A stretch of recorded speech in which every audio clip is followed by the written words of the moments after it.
สบายดีพ่อแม่พี่น้องพ้องปรายเบิดซุคนเนาะ FC ทางช่องเว้าภูมิบ้านนาเนาะมื้อนี้เว้าภูมิบ้านนาก็สิมาตามแนวทางฮานอยให้พี่น้องคือเก่าเนาะสำหรับงวดวันที่5หรือวันที่4เด้อพี่น้องเด้อวันที่4มกราคม68เนาะก็มาเบิ่งผลมันเนาะนำกันเนาะพี่น้องเนาะสำหรับพิเศษ320ข้างล่าง23ปกติ397ข้างล่างนี่78หน่วย BP 459ข้างล่าง81มีบ่พี่น้องโอ้ยมีแต่ตัวเดียวพี่น้องเข้าตัวรองนะ7997เนาะนี่ก็ถือว่าปังเนาะพี่น้องเนาะเข้าที่7เจาะปี7374เนาะบ่เสียดายเนาะพี่น้องเนาะนี่เพราะฉะนั้นก็ปังคือกันเนาะพี่น้องเนาะแต่ว่าเจาะเข้าแค่น้อยเดียวเนาะปกตินี่7997 78นี่บ่ได้มีเนาะนี่ก็เสียดายเนาะพี่น้องเนาะเพราะฉะนั้นก็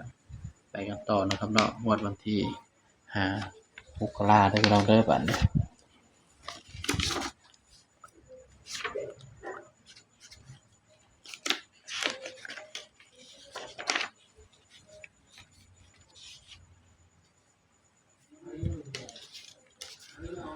5มกราคม68เนาะพี่น้องเนาะ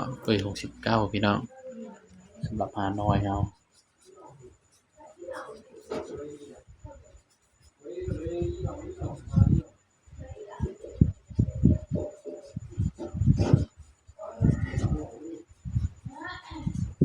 ก็3น้อยคือเก่านะครับเนาะนี่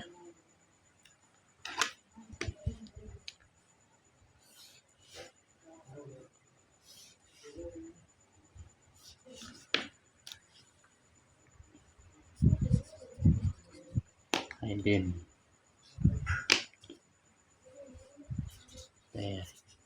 แต่ก็9เด้อพี่น้องเด้อตัวเด่นย้ำว่าตัวเลขก็เป็นเพียงแนวทางเนาะครับเนาะมีเข้ามีรุดพี่น้องมักก็ตามบ่มักก็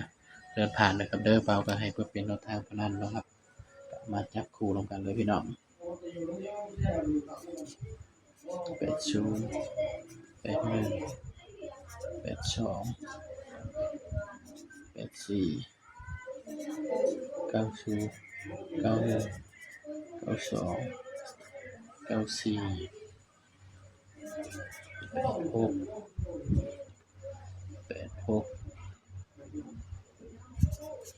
98อันนี้คือตัวกันเด้อพี่น้องสำหรับเด่นให้เด่น8ย้ำว่าตัวเลขก็เป็นเพียงแนวทางนะครับเด้อในมีเข้ามีรุดเนาะพี่น้องเนาะมักก็ตามบ่มักก็เลื่อนผ่านเด้อพี่น้องเด้อบางภูมิก็ให้เพื่อเป็นแนวทางเท่านั้นเนาะพี่น้องเนาะนี่สำหรับคลิปนี้ก็ฝากไว้เพียงเท่านี้เนาะอย่าลืมกดไลค์กดแชร์กดติดตามช่องเว้าภูมิบ้านนานี่เด้อพี่น้องเด้อสำหรับคลิปนี้ก็สวัสดีครับ